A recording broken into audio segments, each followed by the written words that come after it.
This is Excel for Beginners, the complete course. It doesn't matter how little experience you have in Excel. I promise you that as you watch this video and follow along, that you will learn everything you need to know to get started using Excel effectively. Don't be intimidated by Excel, you can do it. And regardless of what version of Excel you're using, this video is what you need to get started using Excel. In this first section, we're going to look at how to create workbooks in Excel and how to save them, and also we'll learn the basics of what I call the anatomy of a spreadsheet and also the layout in Microsoft Excel. Let's get started. So whenever you start up Excel, it should take you first to a screen similar to this one. You may see a list of recently used spreadsheets, but you'll also have a way to create a new blank workbook. And I'm going to click here just to show that there will often also be templates that you can click to open up and use. You can also search, and there's a button here to more templates. But I'm just going to click blank workbook to open up a brand new, completely blank workbook in Microsoft Excel. And before we create anything in this workbook, let's talk about the anatomy of a spreadsheet. When you're working in Microsoft Excel, you will always have at least one sheet. You can see here in the lower left it says sheet 1, but it's possible to have multiple sheets, and all of those sheets collectively together are called a workbook. Right now my workbook just has the one spreadsheet. In Excel, spreadsheets are made up of columns. You can see this is column E, this is column C, this is column K, and when I select the letter for that column, the entire column gets selected. We also have rows in Excel. This is row 3, this is row 9, this is row 10. So every column has a column letter and every row has a row number. Now the intersection of a column and a row is what we call a cell. So for example, this cell here is the intersection of column E and row 10. And an Excel workbook can contain over 17 billion cells. When you click on a cell, that becomes the active cell. Now one of the most powerful things about the cells in Excel is that each one can be described by the intersection of its column and row. So for example, this is cell F8, and that's how you say it, F8. What cell is this? This is cell L4, and this is cell B7. Now, because of this fact that you can describe every single cell in Microsoft Excel, there's a lot of exciting possibilities that come about because of that, and you'll see that as you begin using Excel more. The next part of the anatomy of a spreadsheet is range. A range is a collection of cells that are generally grouped together. So I've clicked and dragged to select a group of cells in Excel. This is a range. And we can also describe every range in Microsoft Excel, once again using the column letters and the row numbers. The way you do this is you start in the upper left corner of the range and you describe that cell. So D4 through, and then you go to the lower right corner and describe that cell, J14. So the description of this range, its reference basically, is D4 through J14. And in Excel, the way you indicate through is with a colon. So D4 through J14. This is very important and will become more and more useful and important as you keep using Excel. So that is the anatomy of a spreadsheet. We have columns, we have rows, we have cells. The cell that you've selected is the active cell, and we have ranges. And all of this is done on a sheet or spreadsheet, or it's also called worksheet. You can add more worksheets by clicking this plus sign. Now I have 2 sheets, now I have 3 sheets, and the collection of all of these sheets together is what we call a workbook. Now, in addition to the anatomy of the spreadsheet, it's also important to understand the layout that we have to work with in Microsoft Excel. As you use Excel, you'll notice that there are tabs across the top of the screen. Generally, you'll start on the Home tab, but we also have the Insert tab, Page Layout tab, Data tab, etc. Whenever you click a tab, the tool buttons that you have here below change, and this part of the layout is called the ribbon. So if I click the Formulas tab, I get the Formulas ribbon. If I click the View tab, the ribbon completely changes. Now I have the View ribbon. and each ribbon is divided up into groups. You can see the groups are separated by lines. So I have a charts group, I have a tours group, a comments group, a tables group, etc. Now, not all of the options can fit in such a small group. For example, my charts group is not big enough to hold all of the options. So some of the groups have what I call a launch button, or sometimes it's called a dialog launcher, but I'll just call it a launch button. Not all of the groups have these launch buttons, but if you click on a launch button, it'll open up with even more options than could normally fit in the space provided on the ribbon. In addition to the tabs, the ribbons, and the groups, and the launch buttons, we also have some other layout features that you really need to know. Over here on the right, we have a scroll bar that you can use to move down your spreadsheet and up the spreadsheet. We also have a horizontal scroll bar. Underneath that, we have a zoom slider. If I slide this to the right, I zoom in on the spreadsheet. If I slide it to the left, I zoom out on the spreadsheet. Doing this does not change the data at all. It just zooms in or out. I have some view buttons here in the lower right corner. I can go to page break preview or the page layout view, but most Excel users spend most of their time in normal view. Here in the upper left, we have what's called the name box. Whenever you click on a cell, you can look in the name box to see the description of that cell or the name for that cell. And later, you'll learn that this name box can do even more for you. Here at the top of my Excel layout, I have the quick access toolbar, and I have customized this. Yours may look different, but this gives me quick access to some of the most commonly used features in Microsoft Excel: my save button, an undo button, auto sum, and more. Here's my title for this spreadsheet. Over here I have my close button. It looks like an X. If I click that, the spreadsheet will close. And then finally, here I have a very special bar called the formula bar. In many cases, this is where you'll go to enter formulas into Microsoft Excel. So now that you know about the anatomy of a spreadsheet and also the layout in Microsoft Excel, you're completely ready to begin learning to use Excel. At this point, I'm going to click File and Save. But because this is my first time saving this document, it's having me do a Save As. I need to decide where to save this Excel workbook, so I'm going to click on Browse, and I'm just going to save it in My Documents, and I'll just write a name for it: Excel for Beginners, Complete Course, and Save. It's time now for the second segment of this course, which is how to enter cell values in Microsoft Excel. And let's say I work for a small business and I've been asked to create a payroll spreadsheet for the employees. Here in column A, I'd like to have the employee ID numbers. In column B, the employee names, and then some information about their wages, the hours worked, how much they are owed, etc. And anytime in Excel, when you want to enter data into a cell, it's important to first select that cell. There's a saying that I heard once that I use over and over, which is select to affect. If I want to affect this spreadsheet, if I want to affect the data in the spreadsheet, first I have to select something. So I want to affect A1, so I'll select it.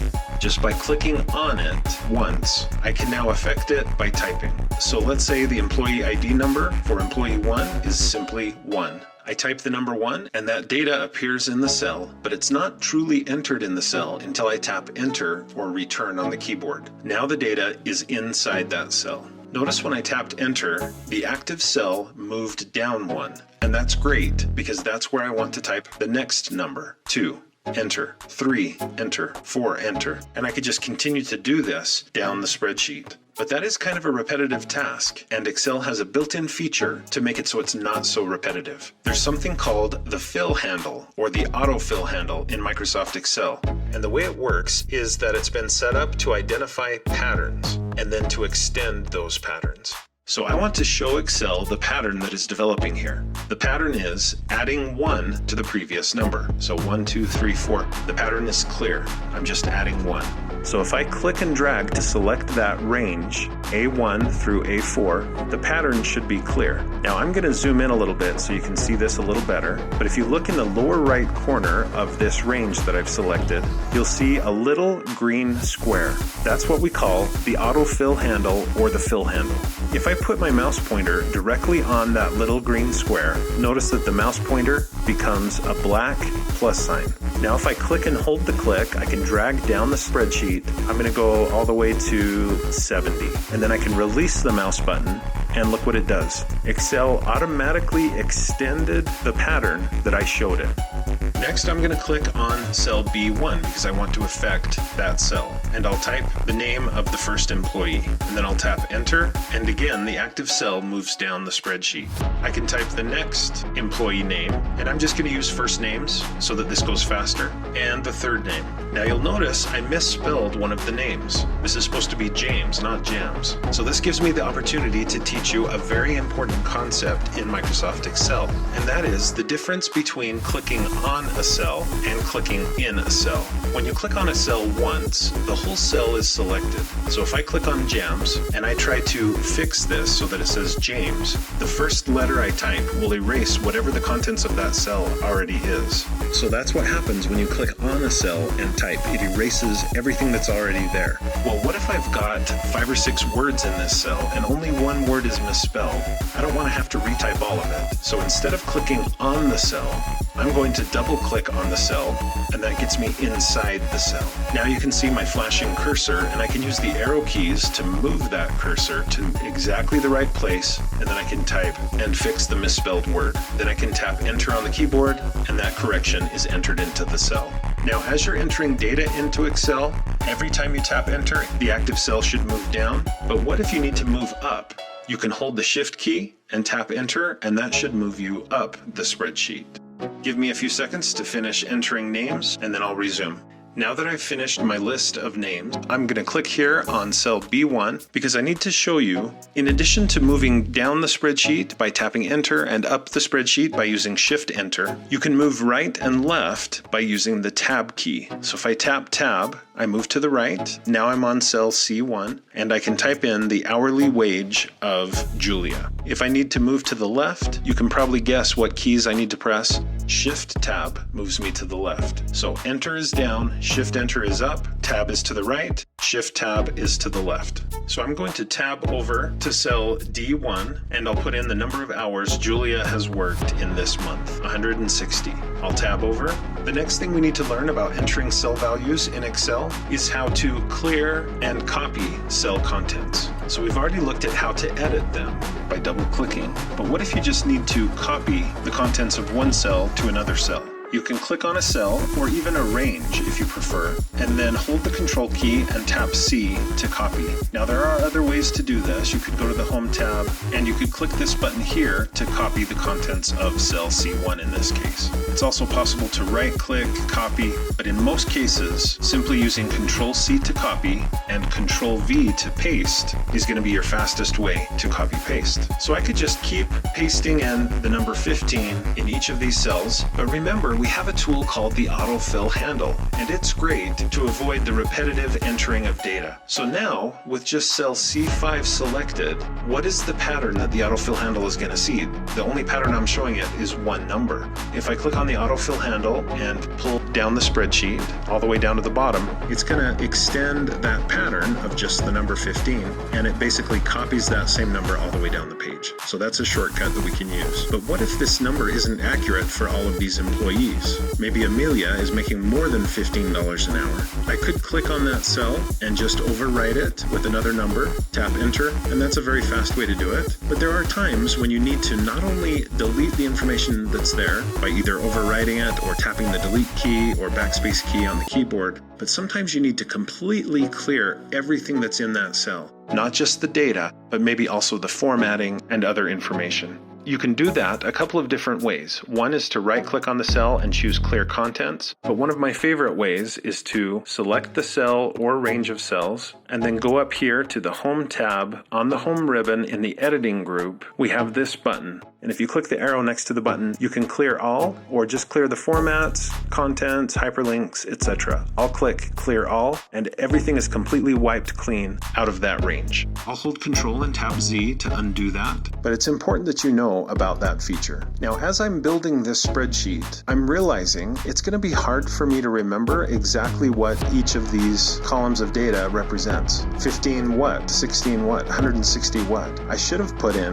column titles or headings. So let's look at how to insert new rows and columns into Excel. If I need another blank row above row number 1, what can I do? Well, all I have to do is right-click on the number 1 and choose Insert. If I need a new blank column, all I need to do is right-click on, let's say, column A and choose Insert, and I get a column to the left of column A. I can also insert columns in between data, so I'll right-click on D, Insert, now I get a blank column between C and now E, and I can do the same with rows. I'm going to undo all of that to get back to this point where I just have a new blank row above my data. And I'll click here on cell A1 and I'll call this Employee ID. I'll use Tab to move over to cell B1 and I'll type name. I'll use Tab to go over to C1 and I'll type hourly wage, and I'll tap Tab to move over to D1 and I'll type hours worked. I'll tab over to E1 and type taxable income. At this point, I'll tap Enter on the keyboard.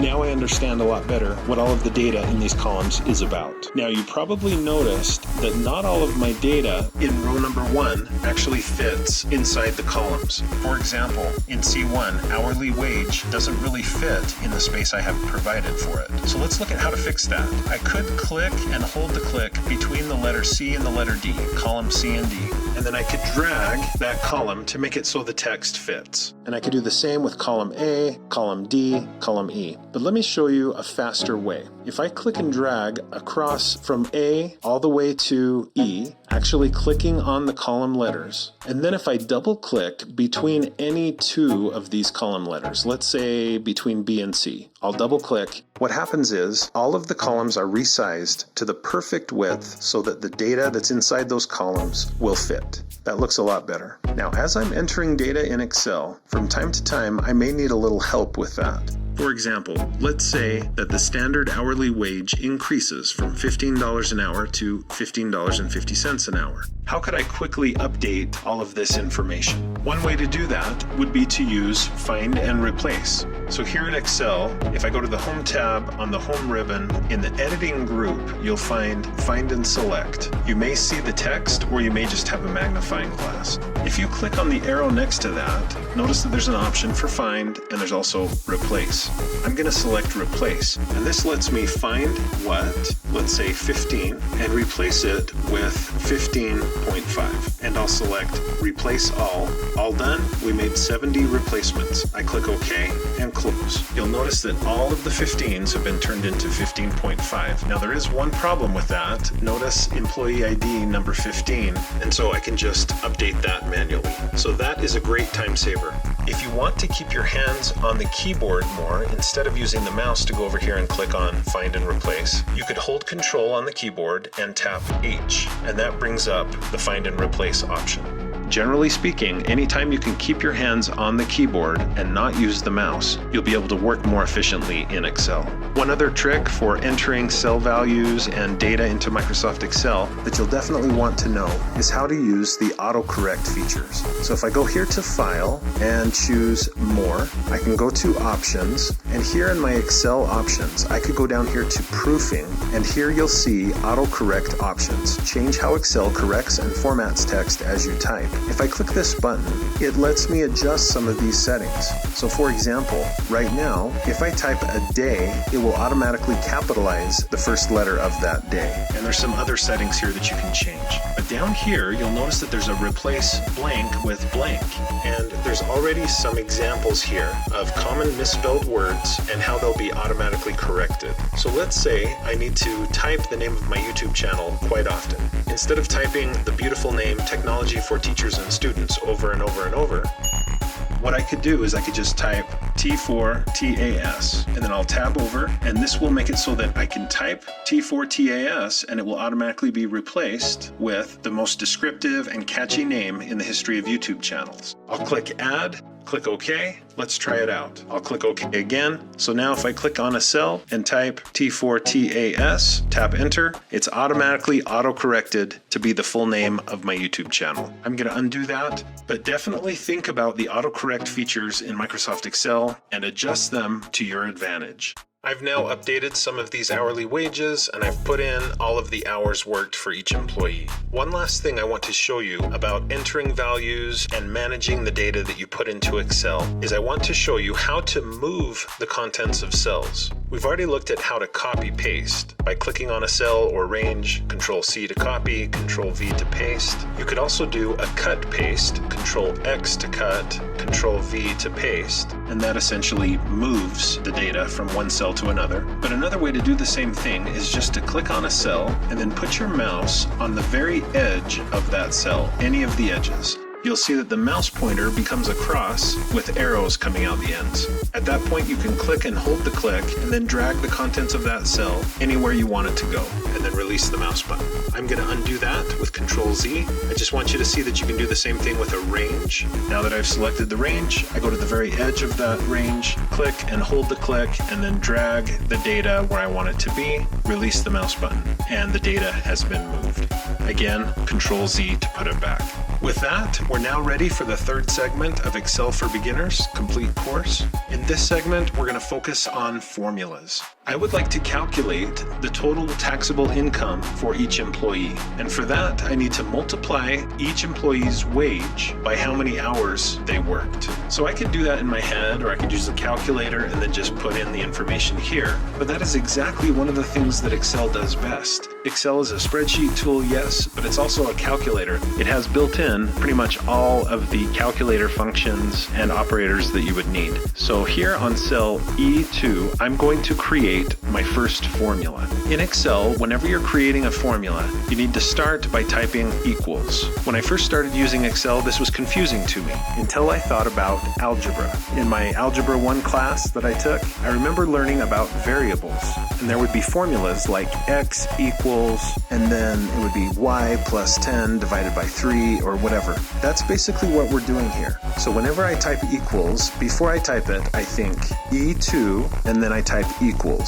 So cell E2 equals whatever comes next. And here I could just type in 13.9, and then I could put in multiplied by, or times. And in Excel, we use an asterisk for multiply. So 13.9 multiplied by 158. And then I can type enter on the keyboard, and that is the taxable income for Julia. So that's one way to do a formula in Excel. You can type in the numbers, you can use plus signs, minus signs, asterisks for multiply, forward slash for divide, and then just tap enter, and that formula will be executed. But there's another way to do the same thing, and it's a better way. Again, I need to start by clicking on the cell and then typing equals, but this time, instead of typing in the numbers, I'm going to type in the cell references. If you remember, in Excel, we can describe every cell in this spreadsheet. We can name it, basically. And remember, we do have this name box in the upper left corner to help us with that. So equals, and I'm going to name or describe this cell. So that would be C2. So I'll just type in C2 asterisk for multiplied by D2. And I'll type in D2. Now you'll notice as I typed in those cell references, Excel highlighted them in different colors, so I can see exactly what I'm about to do. Now I'll tap enter on the keyboard and I get the same result, but this time it's a little better. The reason why it's better is because this formula now is dynamic. If I change the contents of one of these cells, let's say it's a mistake, Julia doesn't really have a wage of 13.9, it's more like 14.25. I can tap enter and look at the taxable income, it's going to change. So this is a superior way to create a formula in Excel. There is one other method that I want you to be aware of. I could type equals, and then instead of typing the cell references, C3 asterisk D3, I could just click on the cell. So C3 asterisk, and then click on D3, tap enter, and my formula produces results. Now it looks like the contents of cell E2 and cell E3 are simple numbers. It looks like the contents of E2 is 2,251.5 and the contents of E3, 2,480. But that's not actually true. If I double click on E2, you can see that the contents of that cell is just a formula. What about E3? Double click, the contents of that cell is a formula. So we see the results of the formula, but what actually is in the cell is a formula. And let's talk about the type of formula that we have. In both cases, these are relative cell references. What that means is, when I say C3 multiplied by D3, what Excel is interpreting that as being is just to multiply whatever is in 2 cells to the left, multiply that by whatever is in 1 cell to the left. So watch what happens now when I use the autofill handle. If you remember, the autofill handle lets me extend a pattern. If there is no pattern, what it does is it copies the contents of a cell. So I'm going to use the autofill handle, and I could click and drag all the way down the spreadsheet like I have in the past, but I want you to see a shortcut. If you have a table basically of data that's all together, instead of clicking and dragging on the autofill handle, it is faster just to double click on the autofill handle and it automatically extends down the page. So look at that. Because I used the autofill handle, I don't have to keep creating formula after formula after formula. My formula was copied and extended down the spreadsheet because I used the autofill handle. Now, how come that worked? The reason it worked is because of what I said a minute ago. Excel is interpreting these cell references as being relative, not absolute. So C3, Excel just interprets that as 2 cells to the left. D3, 1 cell to the left. Multiply the 2 together, you get a result. So down here, when I copied that formula down using the autofill handle, it just adjusted those cell references. It's still 2 cells to the left multiplied by 1 cell to the left.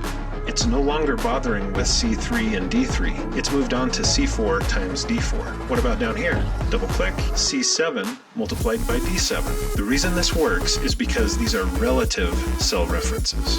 Now, what if I wanted to calculate the amount of taxes to be paid? Now, I understand this isn't how it's normally done, but let's pretend. And let's say the tax rate is 7%. And I'm going to enter this as a decimal, 0.07, and I tap enter. Let's use a formula now to calculate the taxes to be paid.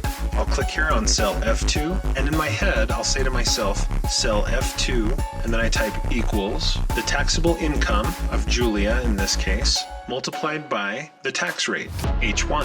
I'll tap enter on the keyboard and you can see the results. This worked beautifully. But what happens when I use the autofill handle and double click to extend that down the page? It didn't work. Why didn't it work? Let's look at these formulas. Because I used relative cell references here in my original formula, Excel is looking 1 cell to the left and multiplying it by 2 cells to the right and 1 above. So when I copied that formula down the spreadsheet, it continued that pattern. It's looking 1 cell to the left, 2 cells to the right, and 1 up. And because these cells are empty, it's like multiplying by 0.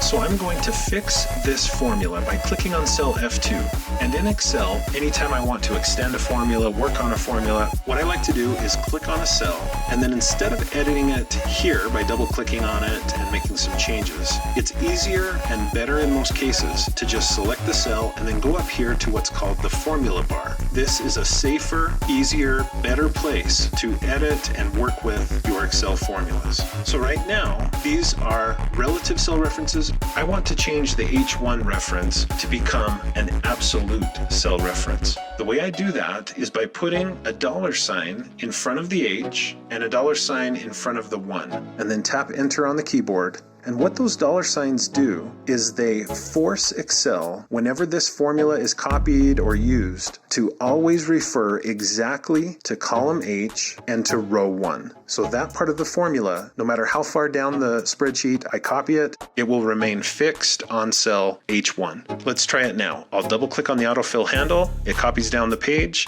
Let's see if it's working. It looks like it is. If I double click on any of these formulas, you can see they're all referring back to cell H1, and that's where the tax rate is kept. So that's a very important concept to understand, the difference between relative cell references like this one and absolute cell references like this one. And cell references could be partially relative and partially absolute. I could have left the $sign off the H and just kept the $sign on the 1. There are two more things you need to know about using formulas before we move on. The first is that from time to time you may make a mistake in your formulas. For example, if I tried dividing the contents of cell E2 by 0, that's not possible, it's an error. I tap enter on the keyboard and I'll get an error message. Error messages look something like this, often with hashtags or other symbols. Sometimes you'll be warned that what you're entering may be an error. For example, if I do it this way, I get a warning. Do I want to accept their correction? Yes or no?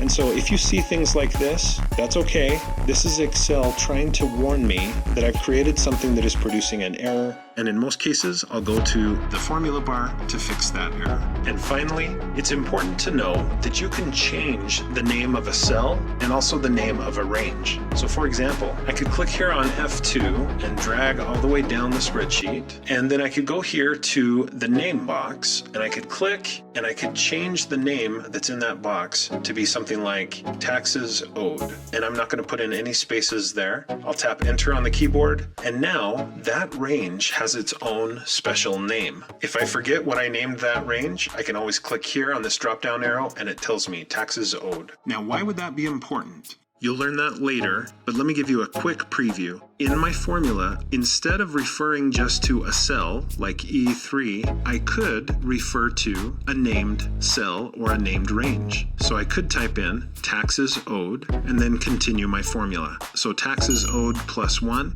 Tap enter, and it's added 1 to each of those cells. Now that's not a great example. Like I said, you'll learn later on in this video and in other videos I've created, how you can use those named ranges in some exciting ways. In this next segment of Excel for Beginners, the complete course, we're going to focus on functions. And many users of Excel constantly confuse formulas and functions. You'll even find those mistakes in other videos on YouTube. But there's a definite difference between the term function and formula in Excel. And the first function that I want to teach you is sum. Let's say I want to add up all of the hours worked and all of the taxable income to be paid to the employees. I could just browse down the sheet here to the bottom of the data. Column D has the hours worked, and I'll click here in D72 and type equals. Again, thinking in my head, D72 equals, and then I'll use my first function, sum.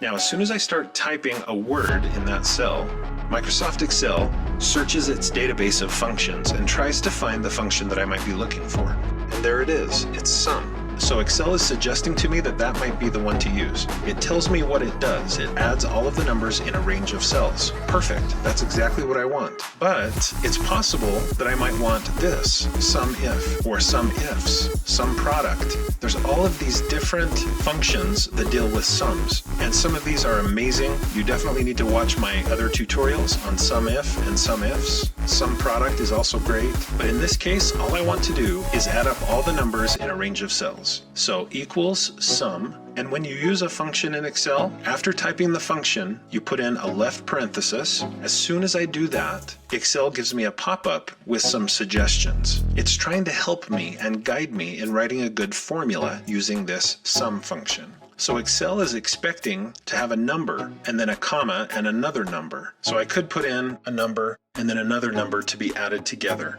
Let's say 5, 6, and then I should put in my right parenthesis, although it's not necessary. And then I could tap enter and it adds those two together. But in this case, I don't want to add 5 and 6. I want to add this entire column. So how do I describe this entire range of numbers that I want to add up? Well, if you remember, we can describe a range by using the top left corner and then the colon and then the lower right corner. In this case, it's all just in one column. So D2, and then I'll go back down here. So D2 and then the colon, so through.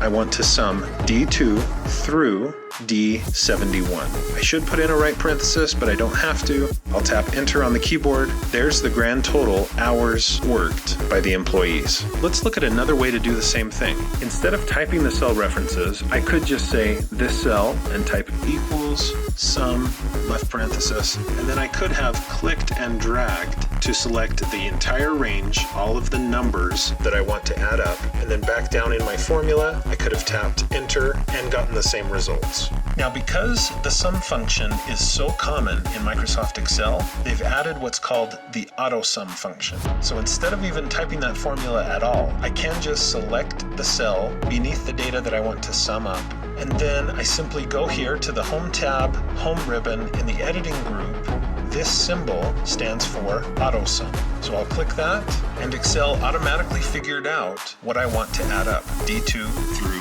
D71. Tap enter, and it's done. So in many cases, AutoSum is the fastest, best way to do that. At this point, I probably should type something here like totals, colon, and maybe I could click on it and go to the Home tab, font group, and make it bold. Maybe I go to the alignment group and change it to be aligned right. And now I could do the same formula, AutoSum, for taxable income, or instead of redoing the formula, I'll just click on D72 and I'll use the autofill handle to scoot that over and the formula adjusted. Because these are relative cell references, they don't have dollar signs. When I autofilled it over to the right, those cell references adjusted and it worked beautifully.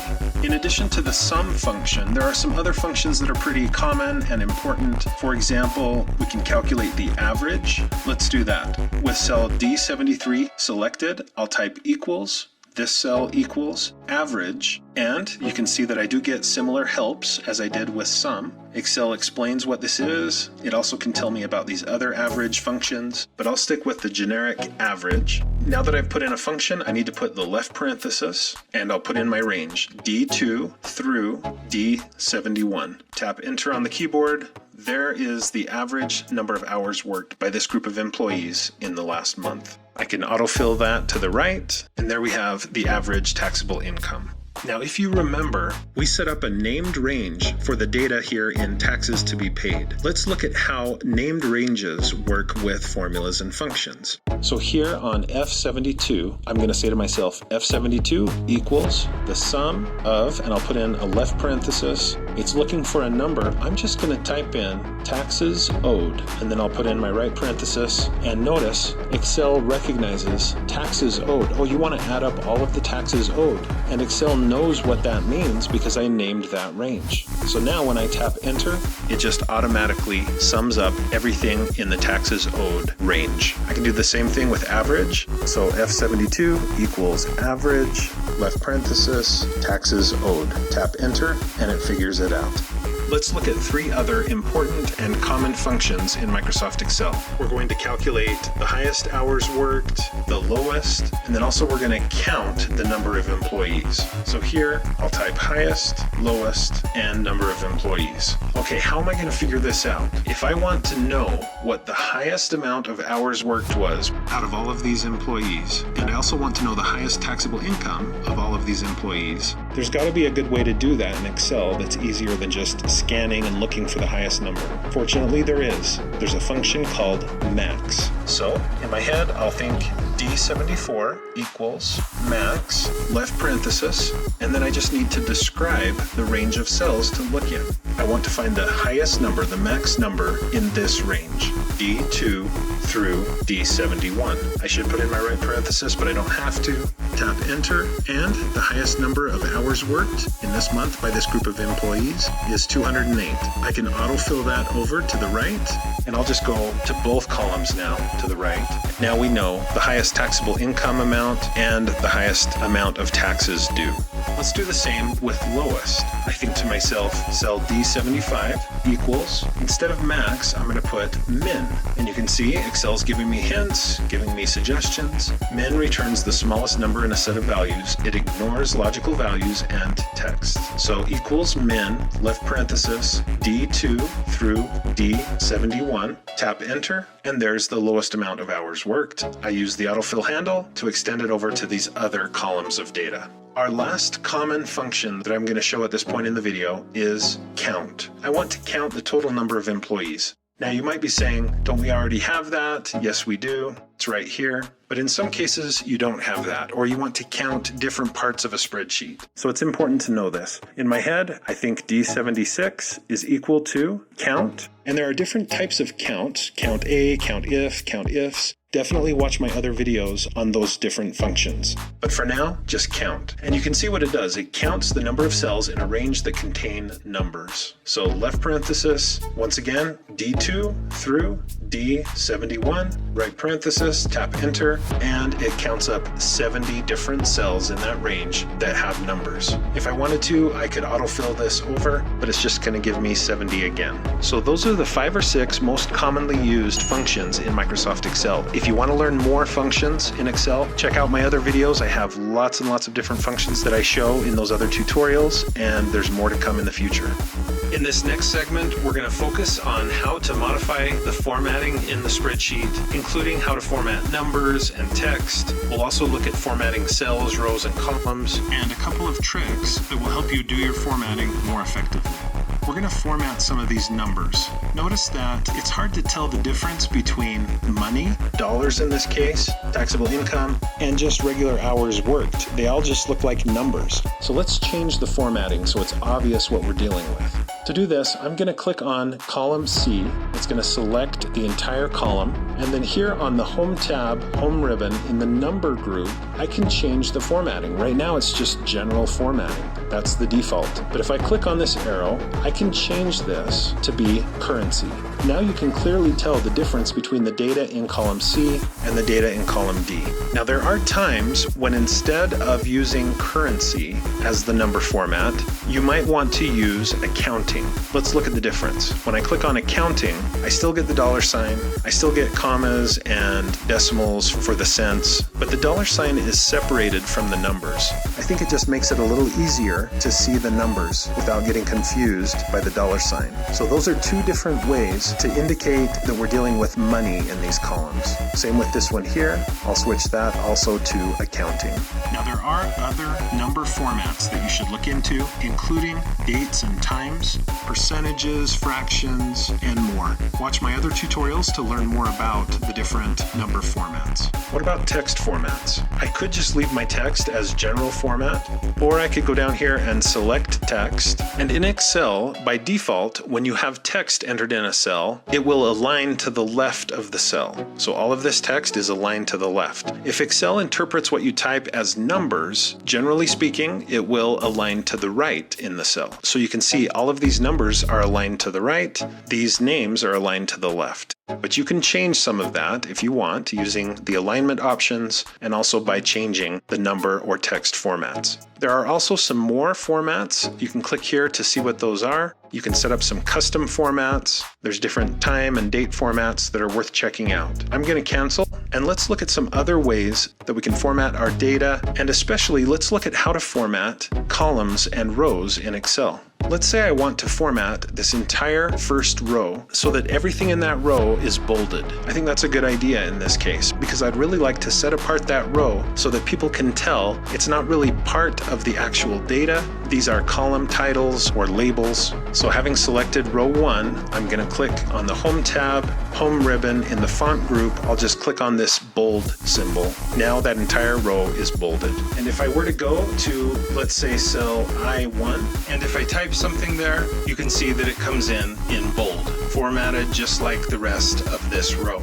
Other ways that I can format rows include changing the alignment of the cells in a row. So here on the Home tab, Home ribbon, in the alignment group, I can click this button to center each cell in row 1 within its column. If I wanted to, I could change the background color for the row, and there are many other format options for rows and columns in Excel. If you'd like to learn more about those, please watch my many tutorials that cover formatting in Excel.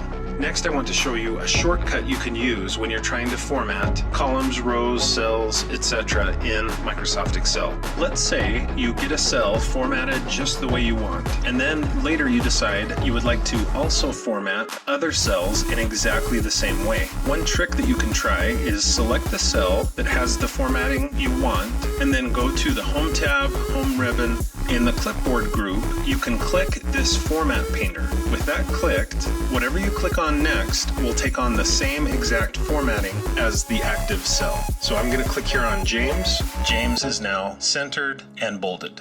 Now if I click on Freddie, it doesn't work because the format painter now is deselected. If you want to be able to click multiple times and apply the same formatting, all you have to do is, again, select the cell that has the formatting you want, and then double click on the format painter. And now you can click, click, click, just continue to click and add the new formatting to the cells. You can also apply the formatting to a whole range. I'm going to undo all of that with Control Z. One other formatting trick that you might want to know is you can use what's called auto format. But first, you need to add it here to the Quick Access toolbar. To do this, just click up here on the Customize Quick Access toolbar button and go down to More Commands. And then here you can switch from Popular Commands to All Commands, and then just browse down until you find Auto Format. There it is. So with it selected, I can click Add, and now it will be added to the Quick Access toolbar. I click OK, and here it is. To use the Auto Format tool, all I need to do is click somewhere in my data, and then go up here and click Auto Format. I can browse through the options for the different formats. If I find one that I like, I can just click on it,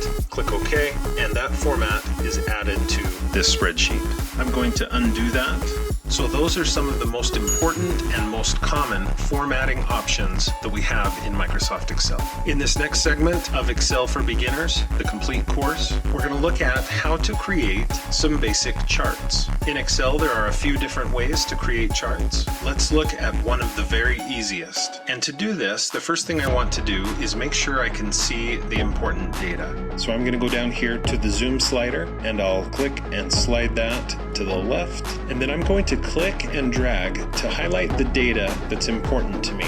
In this case, I don't really need the tax rate. I also don't need the totals and the average, etc. here below, just all of that data there. Hold the Alt key and tap F1. And look what Excel did. It did its very best to create a chart that makes some sense. Because I selected all of the data, Excel is trying to figure out a way to show all of it in one chart, and it's kind of hard to do this. But you can see across the bottom here, I have a list of names, employee IDs, and then the bars show hourly wage, hours worked, taxable income, taxes to be paid. And this is all color coordinated. If I want to, I can click on the chart and then go up here to Chart Design, and I could change the chart type. So instead of this stacked column chart type, I could switch to a clustered column, click OK, let's see how that looks. And if I don't like that, I can go back to Chart Design, change chart type, and we could try a pie chart or some other chart. Because I selected all of the data, this is going to be very difficult to chart all of it all at once. I really should chart only a very specific amount of data.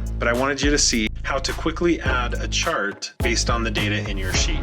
Once you have your chart, you can go up here to Chart Design, and you can add some chart elements. For example, I could add a chart title. I could put it above the chart if I want to, and then I could just triple click on the text there to select it, and I'll just title this Summary Chart. I could also add other chart elements like axis titles, a horizontal axis title, and I could also add a primary vertical axis title. Like I said, this chart is too much. It's too much information in one place, but in many cases, you'll be creating a simple spreadsheet, and holding Alt and tapping F1 will produce a chart that's very useful to you. If you'd like to learn more about charts in Microsoft Excel, please watch my many other videos that focus specifically on creating charts in Excel. In this next and final segment of Microsoft for Beginners, the complete course, I will show you the print options and the publishing options that you have in Microsoft Excel. So let's say, with the data that's in this spreadsheet and with this very confusing chart that I've made, let's say this spreadsheet is ready to be printed, to be handed out and published for its intended audience. And the first question that I need to ask myself is, will the data in this spreadsheet actually fit on a printed page? It may not. To help with that, you can go to the File tab and go down to Print, and that will give you a print preview here at the right. And it looks like my data fits pretty well on this page. If I scroll down, I can see that page 2 is just more rows of data. Page 3 is part of my summary chart. So that actually worked out pretty well. But if you remember, I had entered the word hello here in the upper right, I'm going to go back into Excel, add that back in, and now I'll go to File, Print, and now take a look at the results. I have page 1, but if I go down, there's page 2, and then there's page 3 with hello sitting there, and with my chart. So if I want to make sure that this column also is included with the rest of the data, there's some changes I need to make. I need to prepare this spreadsheet to be printed. One way I could fix this is to go to the Page Layout tab, and in the Page Setup group, I could click on Orientation and switch the orientation of the spreadsheet from portrait to landscape. In many cases, that will solve your printing problems in Microsoft Excel. So now when I go to File, Print, look, all of my data fits horizontally on one sheet, except for my chart. If I go down to page 2, that's what it looks like. We've got page 3, and page 4 is part of a chart. So I still have the problem of the chart, but at least the data here is fitting horizontally on a page without having to go to another horizontal page to the right.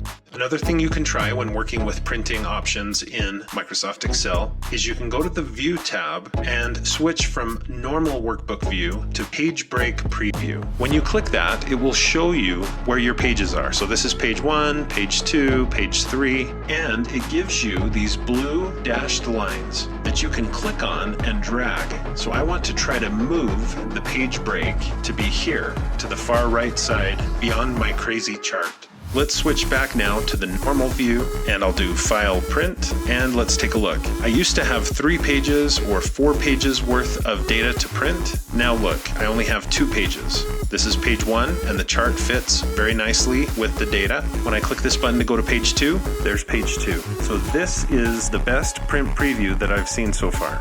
At this point, I just need to decide how many copies I want to print. Let's say 2. I need to make sure I've selected the correct printer.